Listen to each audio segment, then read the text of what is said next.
Hey soldiers, some really sweet properties could be coming onto the market soon at rock bottom prices. What you talking about? And guess what?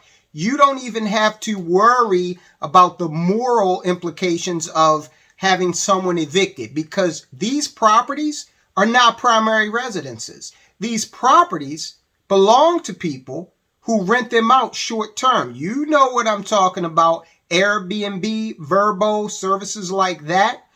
Well, it seems as though a lot of these owners are having a really tough time holding on to these properties, making them cash flow positive in an environment where all of the stimulus money is gone and people have went out, they've, done the travel thing, and now they're finding that I want to keep more of my money close to my vest because we're riding into some uncertain economic waters. So you don't find many people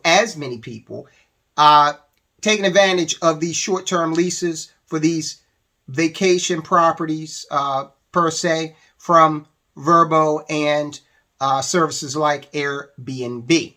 Now, some of the things we need to understand is that over half of the Airbnb units that are out there on the market, over half of them have been purchased in the last 2 years. Now, what's that tell you?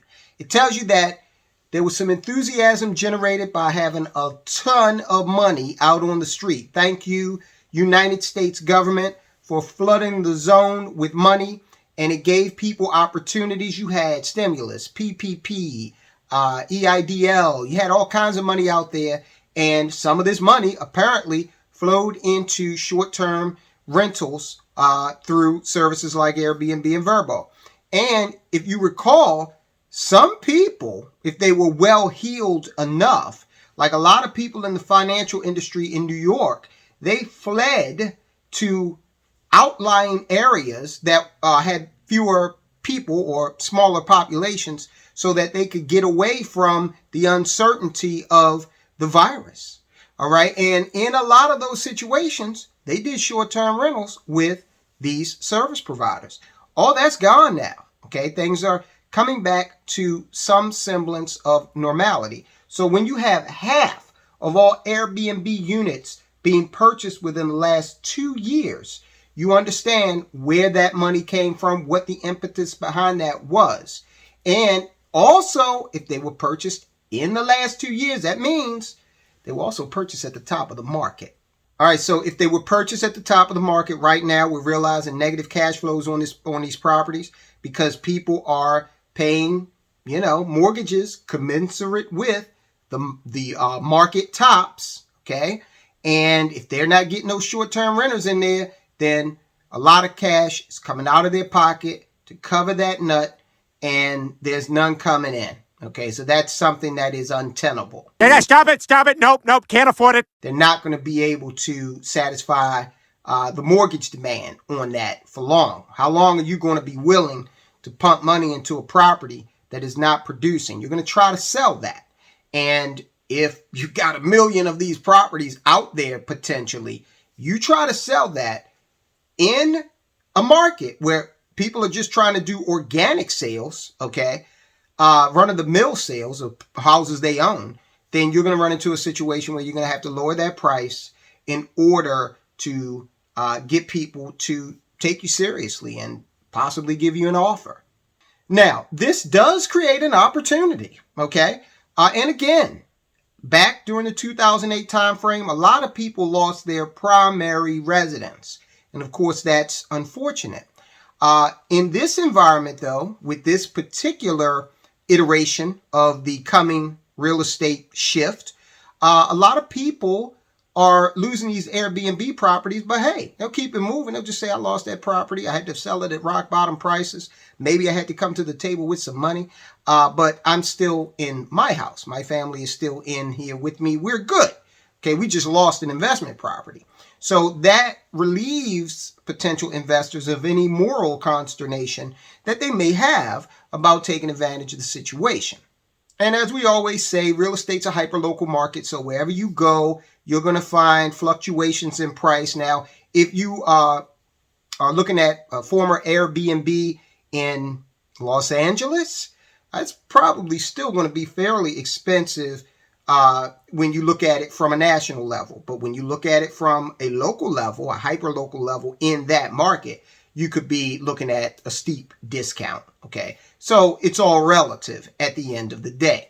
And we go over here and, this basically backs up what we're saying. Home price growth of the sort we've seen in recent years simply cannot be sustained without a continued commitment of easy money from the central bank, and it shows. And look, there are rumblings within Congress. People, some of the senators, one of the senators came out yesterday and made some comments such that he wanted to see these interest rate hikes stop. Now, is that a good thing? Well, not from the standpoint of inflation, it's not. Home prices continued to slide in August as the economy cooled and as the Fed hit the pause button on quantitative easing while allowing interest rates to rise. Home prices in August were 13% higher nationally compared to August of 2021, according to newly released data from the S&P CoreLogic Case-Shiller Home Price Index. Say that 5 times fast.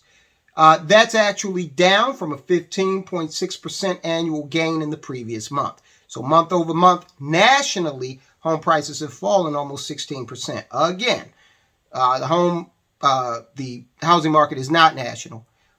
So you have to look at it more so on your local level. And in order to do that, you need to usually call a real estate professional to run comparable sales to see, what you could get for your house.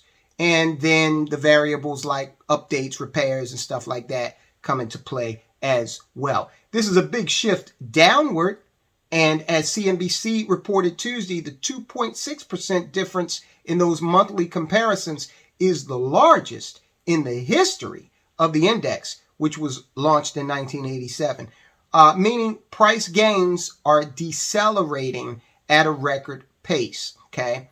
So we did a live stream the other day and yesterday, and we basically stated that the primary purpose of your primary residence is shelter. You raise your family. You got a place to come home at the end of the day. You don't have to drive around all day, all night, okay? It's your cave. So that's the primary purpose. Over time, home prices, and we can look at the Fed chart here, over time, home prices have risen, okay? There have been some fluctuations, but the values have risen over time.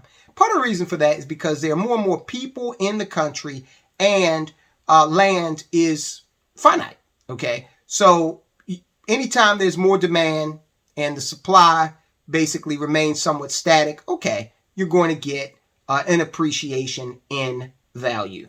So if you look at this chart, it basically is showing you the National Home Price Index that we were just talking about and that dip that we've experienced here of late. However, even with this rapid deceleration, the year-over-year growth is still similar to what was reported in the boom period of the last housing boom in 2005. That's significant because we know what happened a couple of years after that when, the Great Recession occurred, catalyzed by credit default swaps on real estate, residential real estate. The whole no income and no job loans and all that hilarity that ensued. Money supply growth versus the Case-Shiller Home Price Index. Here's that chart. So you see they're moving in somewhat of a tandem there. Now, let's have a brief conversation about real estate investment trust, because you could be out there looking for these bargains on real property. Maybe you want to say, hey, I want to pick up a property. I'm experienced. I know what I'm doing with rental property. So I could turn this loss for this Airbnb owner into a gain for me because I can buy it at a reasonable price. I can, put someone long-term in there on a lease and take advantage of rent inflation, all of the tax advantages that go into it, the appreciation of the property as well. So that's one angle you could play. You could go out there and actually purchase real property. And as I always say, and this needs to be pointed out as often as possible, when you purchase real property, real estate, you are able to control a an amount or a property valued at far larger than your investment.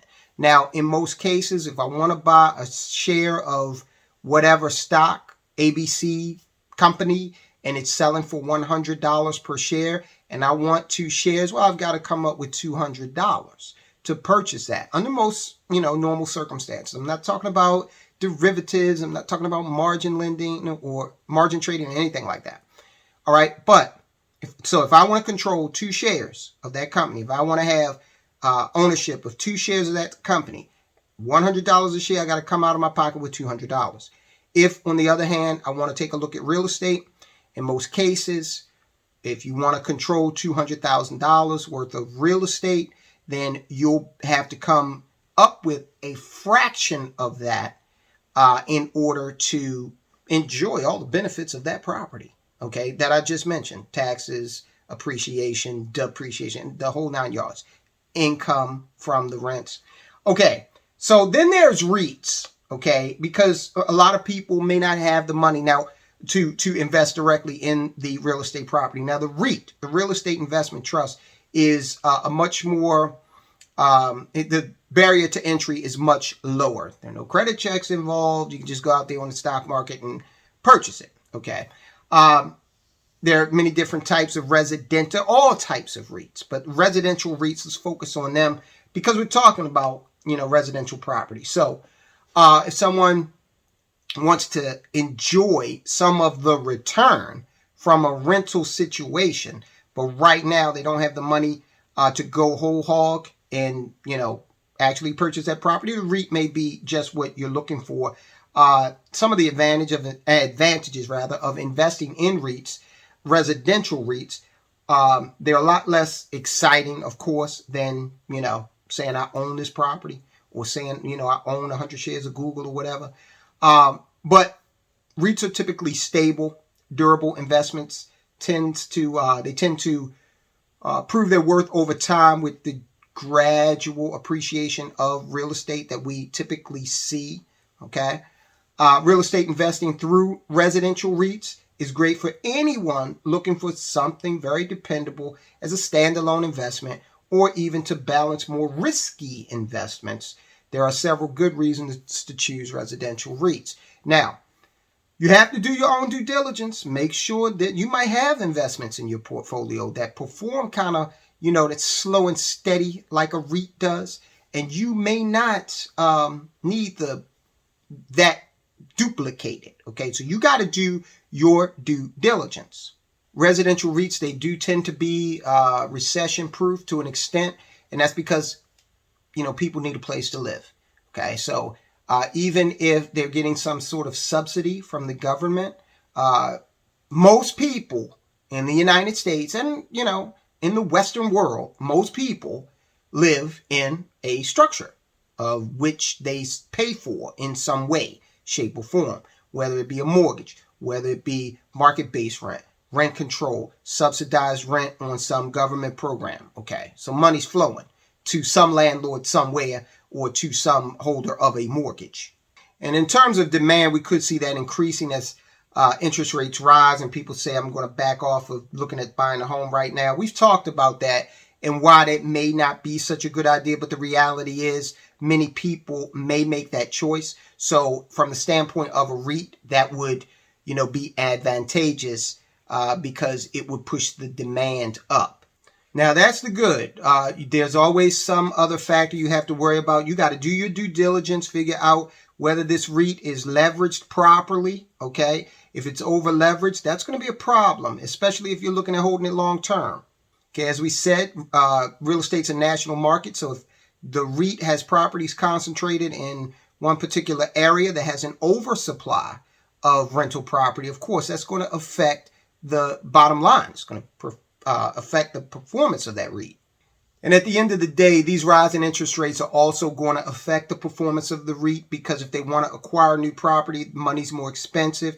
If they want to leverage debt to improve upon the properties, update them, if they update them, they can conceivably offer a higher or demand rather a higher market rate rent, but they'll have to incur higher debt. Now, with regard to real estate, if you take a loan based on using that real estate as the underlying collateral for the loan, it's also quite conceivable that when the rates start to go down, there can be a refinance, and then you can take advantage of that, and the REIT will realize a lower payment. So these people are, financial wizards. They already know all of that. And that's one of the other advantages of a REIT, is that it's managed for you. You're not going to have to worry about collecting late rents, fixing a toilet at 2 a.m., which even if you bought a rental property and you owned it wholly, you shouldn't have to worry about that anyway, because you should have a management company. All that should be priced into,